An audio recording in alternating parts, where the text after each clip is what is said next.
પૂર્ણ આંતરિક પરાવર્તનના ઉપયોગોમાં હીરાની વાત કરી તો એમાં 1 માર્કનો પ્રશ્ન હોય છે કે હીરો ચળકતો દેખાય છે કે ઝળહળતો દેખાય છે, એનું કારણ શું, કઈ પ્રકાશીય ઘટના? તો કે પૂર્ણ આંતરિક પરાવર્તન, બરાબર. અને એનું કંઈક કારણ પૂછે તો આપણે એવું કહેશું કે હીરાનો વક્રીભવનાંક આશરે 2.4 જેટલો હોય છે અને વક્રીભવનાંક એનો વધારે છે માટે એનો હવાની સાપેક્ષ ક્રાંતિકોણ ઓછો હોય છે.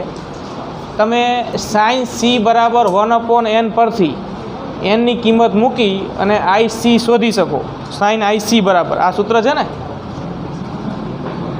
આપણે પૂર્ણ આંતરિક પરાવર્તનમાં સૂત્ર બનાવ્યું. હીરાનો વક્રીભવનાંક આશરે 2.4, બરાબર. તો તમે આ nનું મૂલ્ય અહીંયા મૂકો, sin IC મળે ને એના પરથી IC મળે. એ IC આશરે 24.2 કે 24.4ની આસપાસ મળશે. આ બધું એક્ઝેક્ટ હોય નહીં, હીરો બદલાય એમાં મૂલ્ય પણ બદલાય, પણ નિયરલી ઇક્વલ ટુ, બરાબર. હીરાનો વક્રીભવનાંક 2.4 હોય અને એને અનુરૂપ આ nની કિંમત અહીંયા મૂકીને IC મેળવો તો એનો હવાની સાપેક્ષ ક્રાંતિકોણ આશરે 24.4ની આસપાસ મળે છે. આ ક્રાંતિકોણ ઓછો કહેવાય અને જેમ ક્રાંતિકોણ ઓછો તેમ હીરાની અંદરથી પ્રકાશને બહાર જવાનો પ્રયત્ન કરે ત્યારે એ જે આપાત કોણ બનાવે એ ક્રાંતિકોણ કરતાં મોટો હોવાની શક્યતા વધારે, અને એનો અર્થ કે પૂર્ણ આંતરિક પરાવર્તનની શક્યતા વધારે. એટલે હીરાની અંદર દાખલ થયેલો પ્રકાશ ઘણી બધી વખત અંદરને અંદર પૂર્ણ આંતરિક પરાવર્તન પામે માટે આપણને હીરો ઝળહળતો દેખાય છે, બરાબર. આટલું ધ્યાનમાં રાખજો. હવે પૂર્ણ આંતરિક પરાવર્તનના ઉપયોગોમાં આ બીજો મુદ્દો છે. જો કે આ ઉપયોગ નથી, આ એક કુદરતી ઘટના છે, બરાબર. આ કોઈ માનવ સર્જિત વાત નથી, પણ આપણે પૂર્ણ આંતરિક પરાવર્તન સાથે સંકળાયેલી આ કુદરતી ઘટના સમજાવવાની છે. એટલે આ 2 નંબર કરીને આપણે લેશું કે આ 1 કહો, કાલે હતું એને 2 કહો, બરાબર. ટૂંકમાં પૂર્ણ આંતરિક પરાવર્તન પરથી આ મુદ્દાઓ છે બધા. તો હવે વાત શું છે જો ધ્યાન આપો. પહેલાં તો આપણો સામાન્ય અનુભવ આપણે યાદ કરીએ કે ઉનાળામાં તમે રણ પ્રદેશમાં ક્યાંય ગયા હોય કે પછી ઉનાળામાં કોઈ ડામર રોડ પર ચાલતા ચાલતા જતા હોય, સખત ગરમી હોય, તાપમાન ખૂબ વધારે હોય, ત્યારે આપણને રોડ ઉપર આપણેથી આમ 100 કે 200 મીટર જેટલા અંતરે જાણે કે પાણી ભરેલું હોય એવો આભાસ થાય છે આમ, બરાબર. એ પાણી ક્યાંય ભરેલું નથી હોતું, બરાબર, પણ આપણને આવું મૃગજળ દેખાય છે, આભાસી પાણી હોય એવું અનુભવાય છે. આવું તમે ક્યારેક કદાચ અનુભવ કર્યો હોય તો એનું કારણ શું છે એ આપણે સમજાવવાનું છે. આવું કેમ થાય છે, બરાબર. રણ પ્રદેશમાં આ અસર ખાસી એવી વધારે હોય, કેમ કે રણ પ્રદેશમાં રેતી છે એની ઉષ્માવાહકતા વધારે હોય. ઉષ્માવાહકતા વધારે હોય એનો અર્થ કે એ ઝડપથી ગરમ થાય, ઝડપથી ઠંડી પડે. તો ઉનાળામાં ઝડપથી ગરમ થાય અને ઝડપથી ગરમ થવાથી રેતીના સંપર્કમાં જે હવા આવતી હોય એ ગરમ થાય, અને હવા ગરમ થાય એ ગરમ હવા જ આપણને આવા આભાસી પાણી તરીકે જોવા મળે છે. જાણે કે આમ પાણીનું ખાબોચિયું ભર્યું હોય દૂર દૂર એવું લાગે છે, બરાબર. એને જ મૃગજળ કહેવાય. અને એ એવું કેમ થાય છે તો થોડુંક ડિટેલમાં આપણે સમજીએ. શું થાય જો કે આ પૃથ્વીની સપાટી છે. પૃથ્વીની સપાટી ઉનાળામાં ખૂબ જ ગરમ થાય સૂર્યપ્રકાશને કારણે. સપાટી ગરમ થાય, જો આ સપાટીની ઉષ્માવાહકતા વધારે હોય તો એ ઝડપથી ગરમ થાય. જેમ કે આ સપાટી તરીકે રેતી છે તો ઝડપથી ગરમ થાય. અહીંયા અસર વધારે જોવા મળે. સામાન્ય પૃથ્વીની સપાટી હોય તો અહીંયા અસર થોડીક ઓછી જોવા મળે. ડામર રોડ છે તો અહીંયા ડામર છે કે જે પણ કંઈક પથ્થરો રોડ ઉપર ઉપયોગમાં લીધા છે એની ઉષ્માવાહકતા વધારે છે તો એ ઝડપથી ગરમ થાય સામાન્ય જમીન કરતાં. તો પૃથ્વીની સપાટી ગરમ થાય એટલે એના સંપર્કમાં જે હવા આવતી હોય ને એ ગરમ થાય. હવા ગરમ થાય એનો અર્થ કે હવાનું તાપમાન વધે. હવે તાપમાન વધે એમ કદય વધે. ઉષ્મા પ્રસરણ આપણે ભણી ગયા. તાપમાન વધે એમ કદ શું થાય? વધે. અને કદ વધે એમ ઘનતા ઘટે. ઘનતા બરાબર દળ છેદમાં કદ. જો તાપમાન વધે, કદ વધે, અને કદ વધે એમ ઘનતા ઘટે. એટલે કે પૃથ્વીના સંપર્કમાં રહેલી હવા ઓછી ઘનતાવાળી થાય. ઓછી ઘનતાવાળી હવા પાતળી હવા કહેવાય, અને પાતળી હવાનો વક્રીભવનાંક કેવો હોય? ઓછો હોય સરખામણીમાં. તો અહીંયા જે હવા હોય ને એ ઓછી ઘનતાવાળી, ઓછા વક્રી ભવનાંકવાળી, આમ તમે થોડા થોડા ઉપર જતા જાવ એમ ક્રમશઃ જે હવે હવા આવે કે જે સીધું પૃથ્વીના સંપર્કમાં નથી, એની ઘનતા નીચેની હવા કરતાં કેવી? વધારે, કેમ કે એટલી ગરમ થઈ નથી. ઘનતા વધારે, ઘટ હવા કહેવાય, એનો વક્રી ભવનાંક નીચેની હવાના વક્રી ભવનાંક કરતાં કેવો હોય? વધારે હોય. તો આનો અર્થ એવો થયો કે તમે જેમ જેમ ઉપરથી નીચે આવો ને હવાના માધ્યમમાં, સામાન્ય ગણતરીમાં તો આપણે n બરાબર 1 લઈ જ લઈએ છીએ, પણ અહીંયા તો આ જે ડિફરન્સ પડે છે એની વાત જ છે, બરાબર. ઉપરથી નીચે આવો ને એમ તમે ઘટ માધ્યમમાંથી ક્યાં આવો એમ કહેવાય? પાતળા માધ્યમમાં. ઉપર હવા ઘટ, n વધારે, નીચે આવે એમ હવા પાતળી થતી જાય, તાપમાન વધવાને કારણે હવા પાતળી થતી જાય એટલે n ઘટતો જાય. એટલે ઉપરથી નીચે આવો એમ n ઘટે, અને નીચેથી ઉપર જાઓ એમ n શું થાય? વધે, હવાનો વક્રી ભવનાંક, બરાબર. તો એનો અર્થ કે ઉનાળામાં પૃથ્વીની સપાટીના નજીકમાં આ હવાનું આખું જે સ્તર હોય આમ એ કંઈ હરખા વક્રી ભવનાંકવાળું હોતું નથી. આવો ફેરફાર થાય છે. તો આવું થાય ને એટલે હવે આપણે આવું એક ઝાડ ધ્યાનમાં લઈ જવું. ધારો કે અહીંયા એક આવું નારિયેળીનું ઝાડ છે, હા, આકૃતિ તમને આપી પણ છે બુકમાં. હવે જો તમે વિચારો કે અહીંયા એક અવલોકનકાર છે, આ અવલોકનકારની આંખ છે. આ અવલોકનકાર આ ઝાડની ટોચનું અવલોકન કરે તો ઝાડની ટોચ પરથી આવતું પ્રકાશનું કિરણ જો સીધા માર્ગે ગતિ કરીને એની આંખમાં પ્રવેશે ને તો એને ઝાડનું ટોચ છે ને અહીંયા જ દેખાય, એને કોઈ આ ઝાડની ટોચનું કે ઝાડનું કોઈ આભાસી પ્રતિબિંબ દેખાય નહીં, જો સીધા માર્ગે કિરણ આવે તો. પણ કિરણ સીધા માર્ગે ક્યારે આવે? તો કે આ જે આખો વિસ્તાર છે અવલોકનકાર અને ઝાડની વચ્ચે આ હવાનો, એમાં n જો બદલાતું ન હોય, n જો અચળ રહેતું હોય તો કિરણ સીધા માર્ગે આવે. કેમ કે n ન બદલાય તો કંઈ વક્રીભવન ન થાય, ને વક્રીભવન ન થાય તો કિરણની દિશા બદલાય નહીં. વક્રીભવનનો અર્થ શું છે? તો કે એની દિશા શું થાય? બદલાય, એને વક્રીભવન કહેવાય. પણ આપણે વાત કરી એ પ્રમાણે અહીંયા જે હવાનું માધ્યમ છે એ હવાના માધ્યમનો વક્રી ભવનાંક અચળ નથી રહેતો. જેમ ઉપરથી નીચે આવો ને એમ n શું થાય છે? ઘટે છે. એનો અર્થ કેવું? ઝાડની ટોચ પરથી આવતું પ્રકાશનું કિરણ અવલોકનકાર સુધી પહોંચે એ દરમિયાન તો એ ઉપરથી ક્યાં આવે છે? નીચે. કિરણ ઉપરથી નીચે આવે છે ને ઉપરથી નીચે આવે એમ હવાનો વક્રી ભવનાંક ઘટે છે. તો હવાનો વક્રી ભવનાંક ઘટે તો એનો અર્થ કે કિરણનું શું થાય? વક્રીભવન. એક માધ્યમમાંથી બીજા માધ્યમમાં કિરણ જાય એટલે વક્રીભવન થાય, વક્રીભવનાંક બદલાય એટલે શું થાય? વક્રીભવન થાય. એક જ માધ્યમ છે તો કિરણ સીધા માર્ગે જાય, વક્રીભવનાંક n અચળ છે. અહીંયાથી અહીંયા જાય ને આના કરતાં આનું n જુદું હોય તો એક માધ્યમમાંથી બીજા માધ્યમમાં દાખલ થતી વખતે એનું વક્રીભવન થાય, ને વક્રીભવન થાય એનો અર્થ કે એની દિશા શું થાય? બદલાય. અહીંયા ભલે આમ એક્ઝેક્ટ આ માધ્યમ ને પછી આ બીજું ને એવું નથી, છે તો હવા જ, પણ હવા પણ સરખા વક્રી ભવનાંકવાળી નહીં. સમજો તો વાતને? એટલે કોઈ આમ સ્પષ્ટ સીમા નથી કે અહીંયા સુધી હવાનું n આટલું ને પછી અહીંયા n આટલું ને અહીંયા n આટલું, એવું નહીં. આમ ક્રમશઃ જેમ નીચે આવો ને એમ nનું મૂલ્ય શું થાય છે? ઘટે છે. ભલે હવાની હવા છે તોય.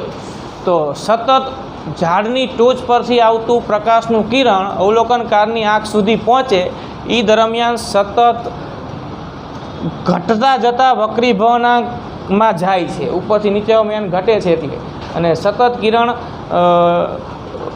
ઊંચા nથી નીચા n તરફ જાય તો સતત એનું શું થાય? વક્રીભવન થાય. અને વધારે nમાંથી ઓછા nમાં જાય, ઊંચા વક્રી ભવનાંકમાંથી નીચા વક્રી ભવનાંકમાં, એટલે વક્રીભૂત કિરણ લંબથી આમ દૂર જાય એવું આપણને કહીએ છીએ. લંબથી ક્યાં જાય? દૂર જાય, બરાબર. તો અહીંયા આમ સ્પષ્ટ આ માધ્યમ એવી વાત નથી, આમ એક્ઝેક્ટ કંઈ સીમા નથી કે અહીંયા સુધી એને આટલું ને પછી એને આટલું, એવું નથી. ક્રમશઃ ઘટે છે. એનો અર્થ કે સતત વક્રીભવન થાય કિરણનું, સતત વક્રીભવન થાય. જાણે કે સતત પાતળામાંથી ક્યાં જતું, સતત ઘટમાંથી ક્યાં જતું હોય? પાતળામાં. ઉપરથી નીચે એને ઘટે છે. તો આવું થાય એટલે આ કિરણનો ગતિમાર્ગ આમ સીધો રહે જ નહીં, વક્રીભૂત થતું હોવાથી ઝાડની ટોચ પરથી આવતું પ્રકાશનું કિરણ અવલોકનકાર સુધી પહોંચે ત્યાં સુધીમાં એનો ગતિમાર્ગ કેવો થઈ જાય? વક્ર થઈ જાય, સુરેખ રહેતો નથી. આપણે આગળ કેમ આભાસી ઊંડાઈને આભાસી ઊંચાઈમાં વાત કરી પ્રમાણે કે પાણીમાંથી કિરણ હવામાં જાય તો એનો દિશા બદલાઈ જાય છે, વક્રી ભવનાંક બદલાવાનો. એટલે અહીંયા ભલે હવાની હવા છે પણ વક્રી ભવનાંક તો બદલાય જ છે ને. એટલે એનો ગતિમાર્ગ સીધો નહીં રહે, વક્ર બનશે અને કંઈક ગતિમાર્ગ આવો થાય.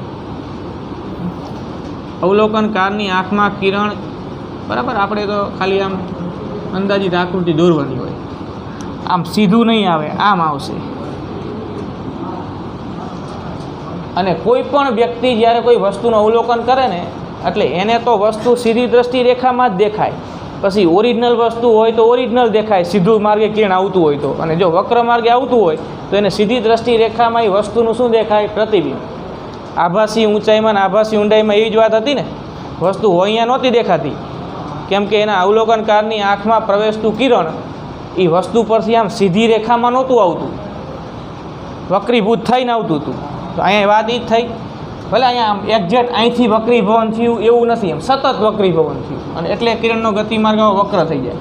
એટલે અવલોકનકારની આંખમાં પ્રવેશે ત્યારે કિરણ આવા વક્ર માર્ગે પ્રવેશે તો અવલોકનકારને તો સીધી દ્રષ્ટિ રેખામાં જ જે તે વસ્તુ દેખાય. પછી જો વક્ર માર્ગે કિરણ આવતું હોય તો એને વસ્તુનું આભાસી પ્રતિબિંબ દેખાય ઓરિજિનલ વસ્તુની જગ્યાએ. તો આવું થાય. એને દેખાય ક્યાં? તો કે એના આંખમાં કિરણ જે માર્ગે પ્રવેશ્યું ને એને આમ લંબાવવાનું, અથવા તો આ વક્ર માર્ગને આમ સ્પર્શક દોરવાનું. આવું સામાન્ય અનુભવમાં આપણે આવું નથી અનુભવી શકતા. આપણે આવું કંઈ તમે આમ નારિયેળીનું વૃક્ષ જુઓ ઉનાળામાં જઈને તો એ કંઈ નીચેથી તેનું પ્રતિબિંબ હોય એવું જણાતું નથી, પણ આપણે આ રીતે કહી શકીએ. જાણે કે અહીંયા પાણી ભર્યું હોય અને નાળિયેરીનું પ્રતિબિંબ કેમ પાણીમાંથી દેખાતું હોય એવો આપણને આભાસ થાય છે. હકીકતમાં એ કંઈ પાણી ભર્યું નથી. એટલે આ ઝાડની ટોચ એને અહીંયા દેખાશે, બરાબર, અહીંયા. એટલે આ નારિયેળી છે ને અહીંયા પાણી ભર્યું હોય ને તમે અહીંયા ઊભા ઊભા નારિયેળીનું પ્રતિબિંબ કેમ પાણીમાં જુઓ એવો આપણને આભાસ થાય છે. હકીકતમાં પાણી તો છે જ નહીં. તો આવું જે આભાસ આપણને જણાય છે એને જ મરીચિકા કહેવાય, અથવા શું કહેવાય? મૃગજળ, આભાસી જળ. અને આ નારિયેળીનું પ્રતિબિંબ આભાસી જળમાંથી આવતું હોય એવું આપણને જણાય છે, બરાબર. આટલી વાત છે. કારણ આપણે આ વાત કરી મુજબ હવે એના સમજૂતી આપી દઈએ. જો બાકી આ હકીકત તમને ખાસ ધ્યાનમાં તમારે રાખવાની છે કે હું અહીંયાથી ઊભા આ મોબાઈલનું અવલોકન કરું છું તો મને આ મોબાઈલ હોય અહીંયા જ દેખાય છે. તેનું કારણ શું? તો કે એના પરથી આવતું પ્રકાશનું કિરણ સીધી લાઇનમાં ગતિ કરીને આંખમાં પ્રવેશે છે, બરાબર.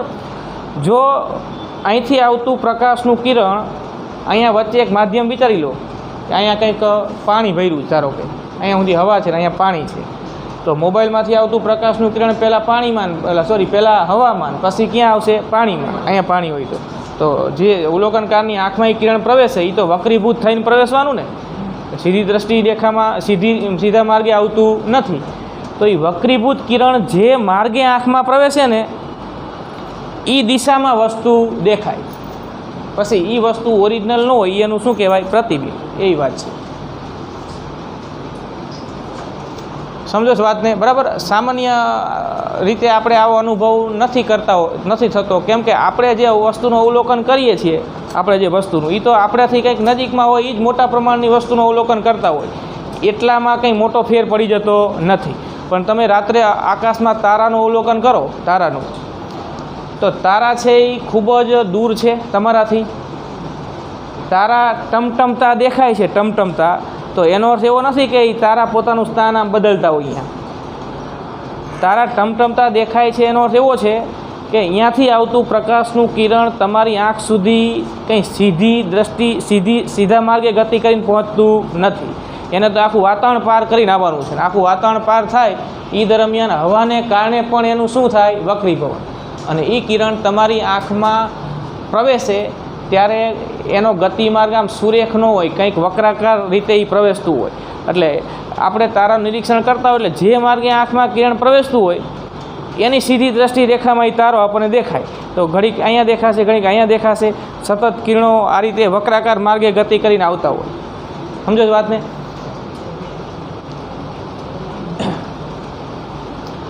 તો આ રીતે અહીંયા પણ આપણને ઉનાળામાં આવો આભાસ થાય છે. એનું કારણ છે પ્રકાશનું પૂર્ણ આંતરિક પરાવર્તન તેમજ પ્રકાશનું વક્રીભવન થાય અને ઘટ માધ્યમમાંથી પાતળા માધ્યમમાં જતા કિરણ માટે આપાત કોણ ક્રાંતિકોણ કરતાં મોટો થઈ જાય તો એનું પૂર્ણ આંતરિક પરાવર્તન પણ થાય, બરાબર. તો આવી ઘટનાઓ જે છે પ્રકાશીય ઘટનાઓ એને કારણે આવો આભાસ થતો હોય છે. તો માહિતી આટલી આપવાની છે જો કે ઉનાળામાં લખી નાખવાની આકૃતિ દોરી. ઉનાળામાં પૃથ્વીના સંપર્કમાં રહેલી હવા ગરમ થાય છે એટલે તાપમાન વધે છે.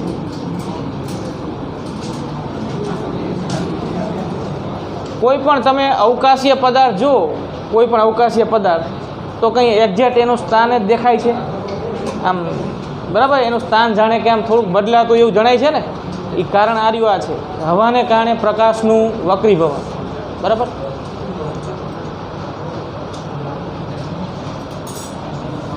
તાપમાન વધે છે માટે ઘનતા ઘટે છે.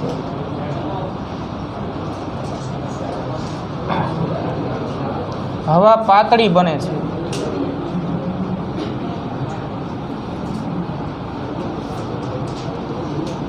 હવાનો વક્રીભવનાંક ઘટે છે.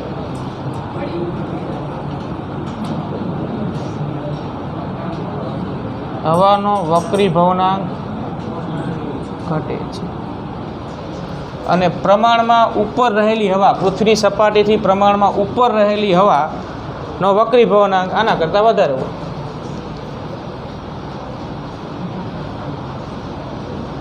પૃથ્વીની સપાટીથી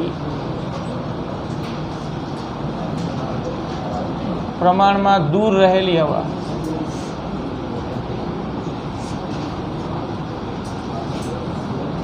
ની ઘનતા વધારે હોય છે. ઘનતા વધારે હોય છે એટલે કે હવા ઘટ્ટ હોય છે.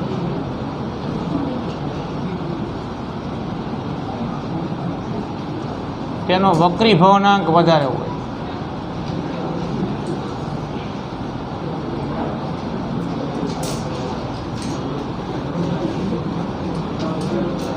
માટે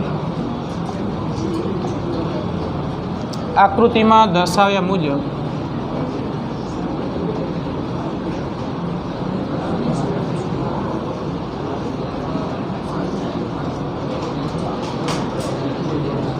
ઝાડની ટોચ પરથી આવતું પ્રકાશનું કિરણ સતત ઘટતા જતા વક્રીભવનાંકમાં ગતિ કરે છે.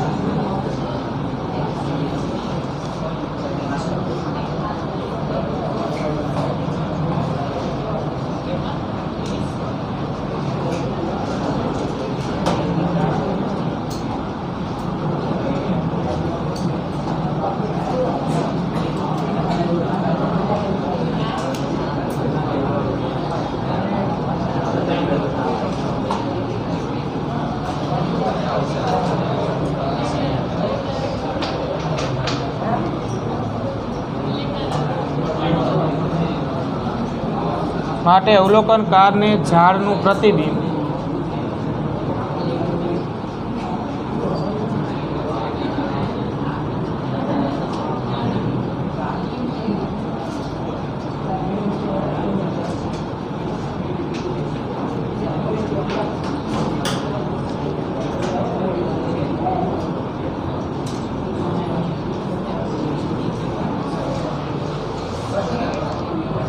બસ આટલું. જો ધ્યાન આપો, હવે આ પ્રશ્ન અગત્યનો છે, બરાબર. ઓપ્ટિકલ ફાઇબર શું છે, એની રચના સમજાવવાની છે, એ કયા સિદ્ધાંત પર કાર્ય કરે છે, એના ઉપયોગ ક્યાં થાય છે. ઓપ્ટિકલ ફાઇબર પ્રકાશના પૂર્ણ આંતરિક પરાવર્તનના સિદ્ધાંત પર કામ કરે છે. એટલે એક માર્કમાં ખાલી આવું પૂછે કે ઓપ્ટિકલ ફાઇબરનો સિદ્ધાંત જણાવો, તો એનો જવાબ આપણે આપીશું કે પ્રકાશના પૂર્ણ આંતરિક પરાવર્તનના સિદ્ધાંત પર એ કામ કરે છે. રચનાની બધું આપણે જોઈએ. પહેલાં સિદ્ધાંત લખી દઈએ કે ઓપ્ટિકલ ફાઇબર બરાબર પ્રકાશના આ પ્રકાશીય ઘટના છે પૂર્ણ આંતરિક પરાવર્તન. પ્રકાશના પૂર્ણ આંતરિક પરાવર્તનના સિદ્ધાંત પર કામ કરે છે.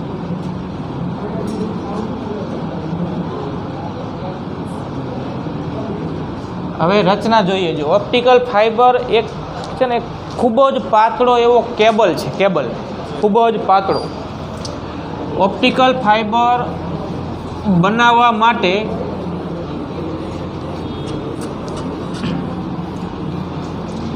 એક ચોક્કસ પ્રકારનો ગ્લાસ એટલે કે કાચ ગમે તે નહીં બરાબર, એક ચોક્કસ પ્રકારનો ગ્લાસ અથવા એને ક્વાર્ટઝ એવું કહેવાય છે. ક્વાર્ટઝ એક પ્રકારનો ચોક્કસ પથ્થર પણ છે એ, અને ઘણી વખત ગ્લાસનો ઉપયોગ થાય, ઘણી વખત એક ચોક્કસ પ્રકારનો એક પથ્થર જેને ક્વાર્ટઝ કહેવામાં આવે છે એનો ઉપયોગ કરવામાં આવે.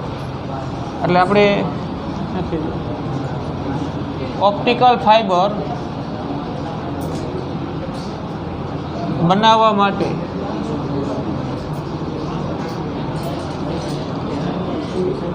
ક્વાર્ટઝ બરાબર એક ચોક્કસ પ્રકારનો કાચ જ છે આ, જેને આપણે અહીંયા ક્વાર્ટઝ કહીશું. ક્વાર્ટઝ કે ગ્લાસ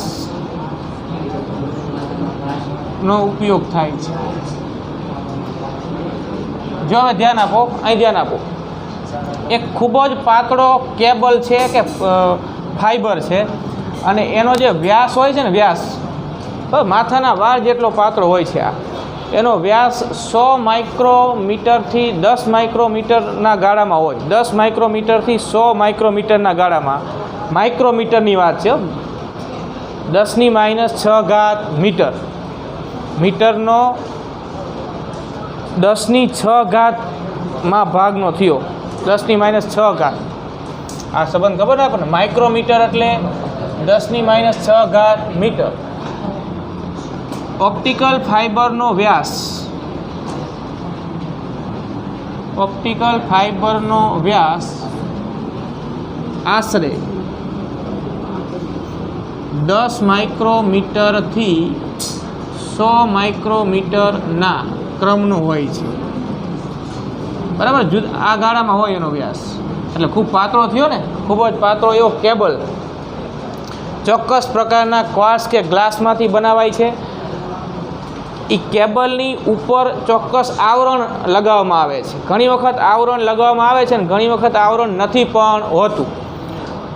એમાં સ્પેશિયલ એના શબ્દો અહીંયા વપરાય છે. જો કે ઓપ્ટિકલ ફાઇબર જે દ્રવ્યમાંથી બનાવે ને, પેન જ ગણી લો, ઓપ્ટિકલ ફાઇબર છે આ, તો આ જે દ્રવ્યમાંથી ફાઇબર બનાવ્યો ને એને કોર કહેવાય. અને કોર તરીકે ક્વાર્ટઝ હોય, ચોક્કસ પ્રકારનો ગ્લાસ કે ક્વાર્ટઝ, અને એની ઉપર જે આવરણ હોય, સાદો કોઈ આપણા વાયર છે આ કેબલ બરાબર, તો આની અંદર તાંબાનો તાર છે, તાંબાનો તાર, તો એ તાંબાનો તાર એટલે કોર થયું, ને ઉપર આ પ્લાસ્ટિકનું જે આવરણ છે એ શું થયું? ક્લેન્ડિંગ. એવો શબ્દ છે.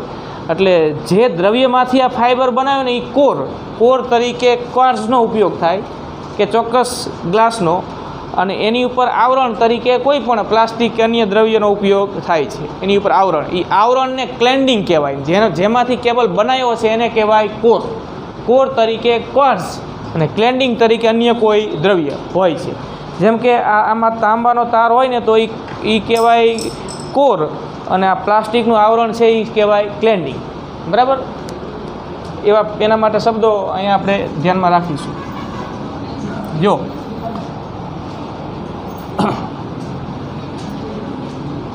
ઓપ્ટિકલ ફાઇબરમાં કોર તરીકે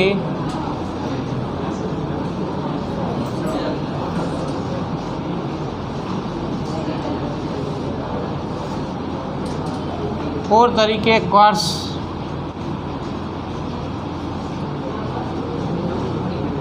નો ઉપયોગ થાય છે, અને તેની આસપાસના આવરણને એટલે એની પર જે આવરણ લગાવેલું હોય ને એ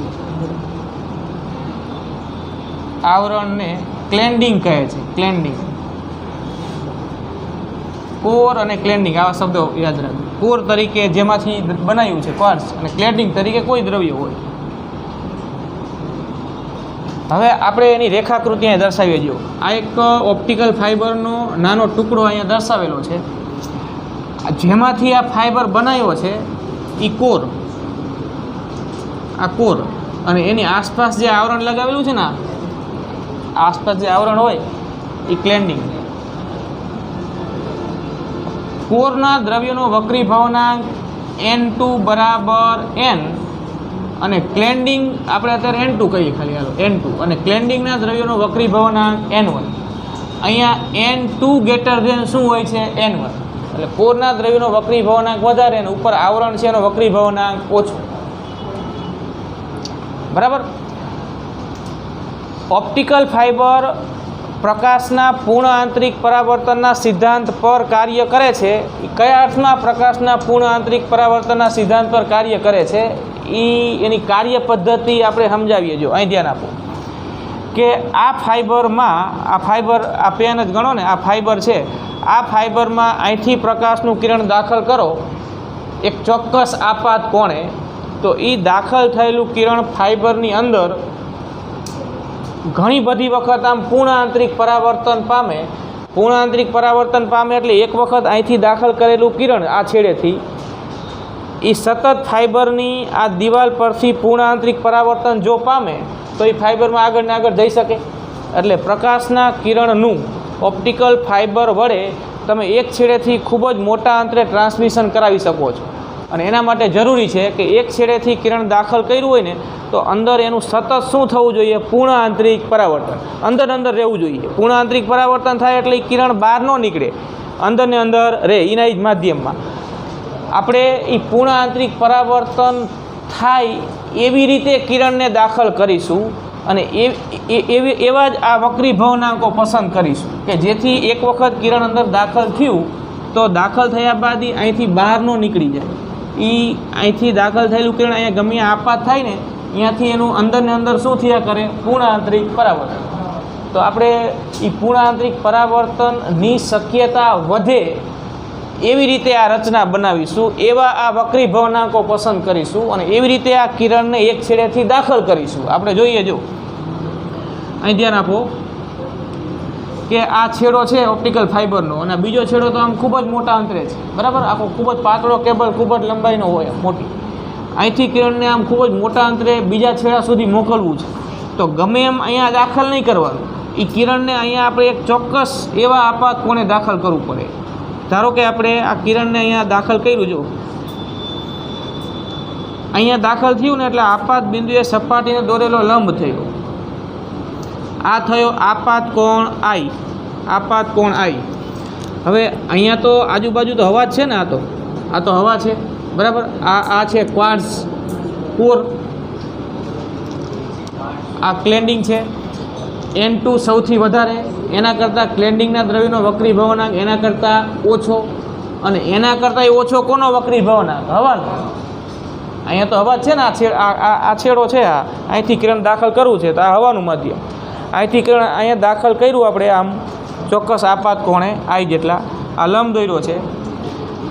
તો હવામાંથી કિરણ ક્યાં ગયું?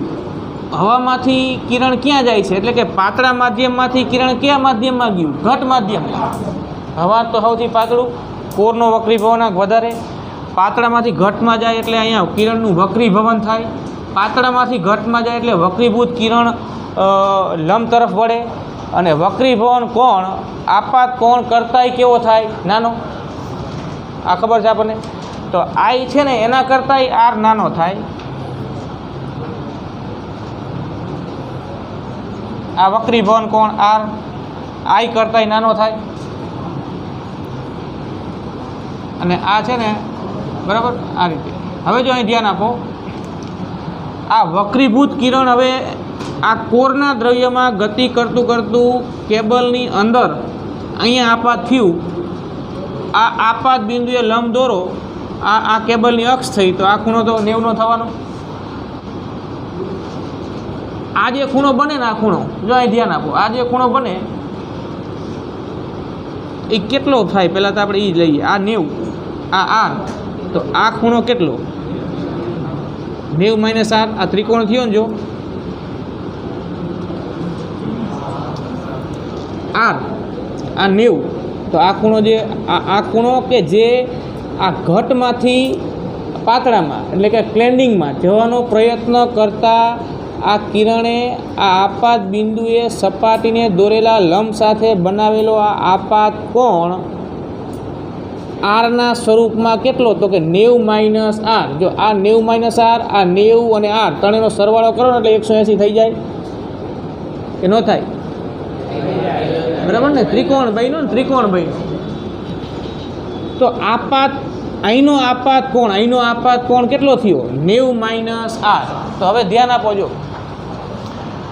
જો આ ખૂણાનું મૂલ્ય એટલે કે 90 - આરનું મૂલ્ય, વ્યવસ્થિત સાંભળજો, આ 90 - આરનું મૂલ્ય આ કોરનો ક્લેન્ડિંગની સાપેક્ષ જે ક્રાંતિકોણ હોય એના કરતાં જો વધારે હોય તો આ કિરણનું કોરની અંદર જ શું થાય? પૂર્ણ આંતરિક પરાવર્તન. એવું સેટિંગ કરવામાં આવે કે આ ખૂણાનું મૂલ્ય એ કોરના ક્લેન્ડિંગની સાપેક્ષ ક્રાંતિકોણ કરતાં કેવું મળે? મોટું.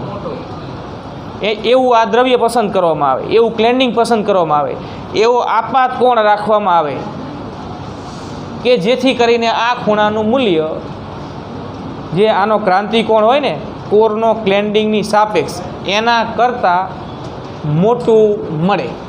એટલે હવે આ કિરણ અહીંથી આમ બહાર ન જાય, એનું ઇનાઇજ માધ્યમમાં શું થઈ જાય? પૂર્ણ આંતરિક પરાવર્તન. એવું અહીંયા થાય.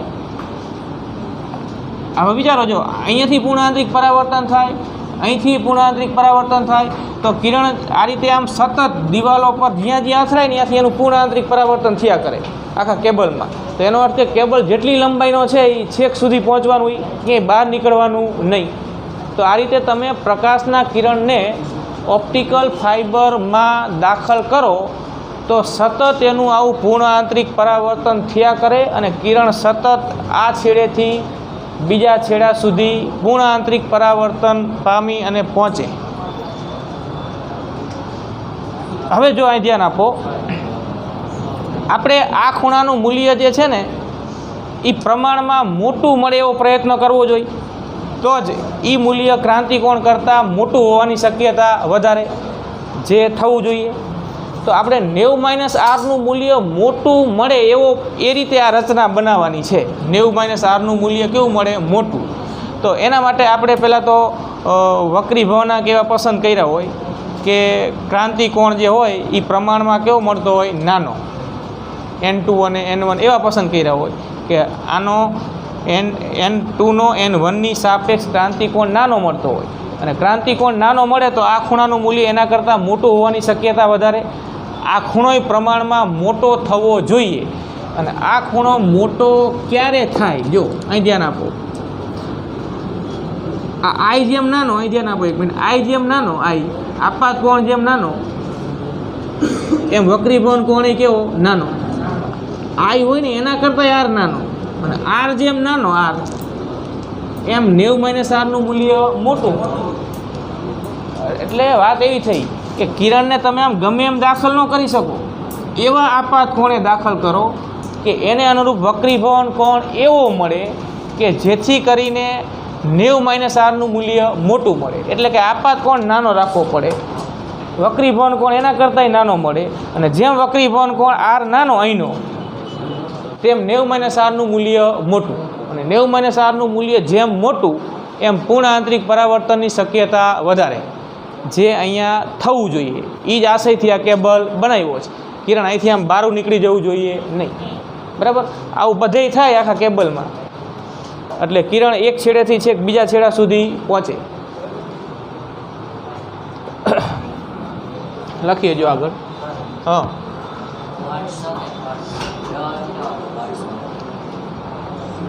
ક્વાર્ટઝ એક પ્રકારનો આ પથ્થર છે. જો ક્વાર્ટઝ ક્વાર્ટઝ અહીંયા ટ જ આવે ક્વાર્ટઝ વંચાય અહીંયા જ આવશે આ ટ ના ના હજી આ લખશું ને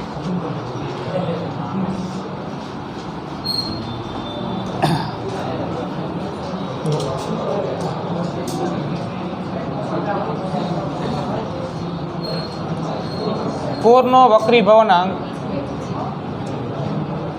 N2 અને ક્લેન્ડિંગનો વક્રી ભવનાંક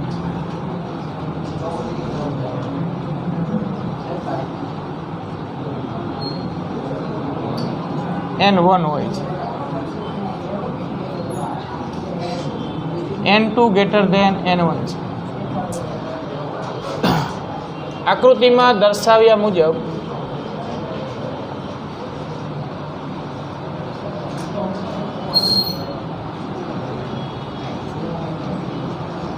જેમ 90 - R બરાબર આ ખૂણાની વાત છે જેમ 90 - R ખૂણાનું મૂલ્ય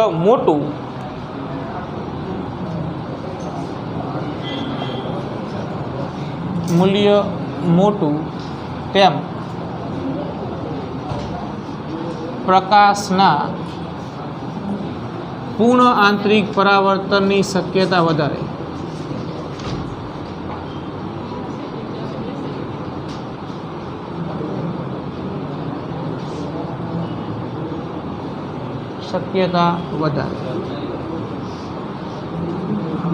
જેમ I નાનો તેમ R નાનો અને માટે 90 - R મોટું.